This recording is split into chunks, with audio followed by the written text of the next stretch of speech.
Omar, Fed Chair Powell today emphasizing that the Fed doesn't need to be in a hurry to cut rates. The market immediately went to the day's lows and closed near there. You're already saying a December pause might be reasonable. I think Steve Leisman was just telling us it went from let's see, the likelihood of a cut in December went from 75 to 61%. Does anything in the chair's comments shift anything for you?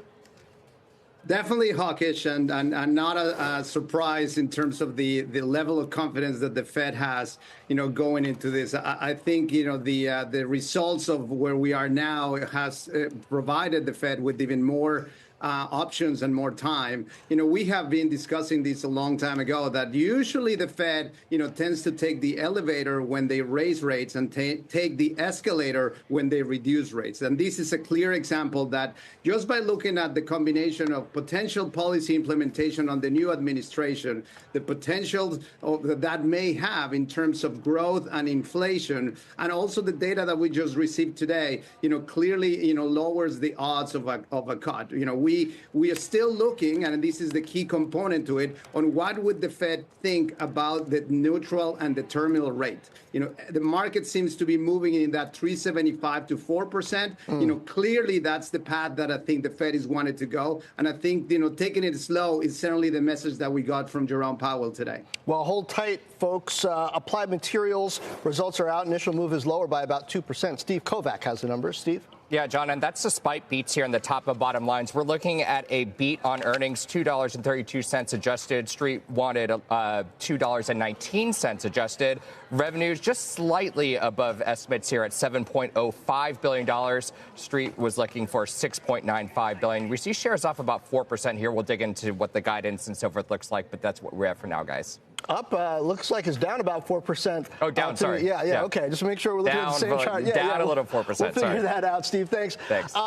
Brooke May, your take on these results so far. It looks like, not a big beat on the top line, but the bottom line was what the street was looking for. I guess the guidance is important here, the overall environment.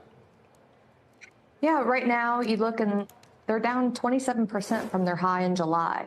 And so clearly there's pressure that's being applied to the stock. And when we look at their competitors who, Lam Research and Teradyne, they both beat on revenue growth. However, the stock performance was mixed. So right now, with the pressure that the stock is under, we think that there's a lot of uncertainty.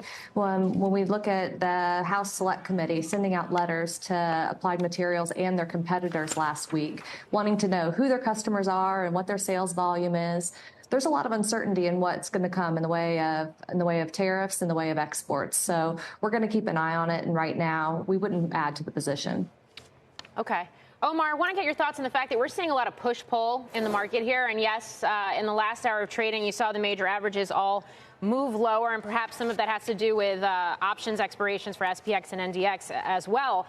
But in general, there's a lot of tailwinds in this market, whether it's seasonality, whether it's the FOMO and animal spirits associated with the Trump administration taking the helm in January, whether it is earnings that, for the most part, have held up, resilient economic data. On the flip side, also some concerns about future Trump policies, a Fed that maybe is not going to cut as quickly as everybody was assuming even just a couple of weeks ago, and dollar strength and also valuation. So in light of that, where do you invest in this market? Where do you find opportunities? Yeah, we have been, very clear with our clients here at Schwab that, at the end, these particular moments should not change, your long-term, investment objectives and should not change the way you position your portfolio. But it does provide opportunities to reassess, where your exposures are today. We know that, over time, we have, created exposures, and a lot of the things that we have, whether it's a large cap or whether it's domestic versus international, growth versus value, this is a great opportunity to just rebalance the strategies and reassess where the risk might be.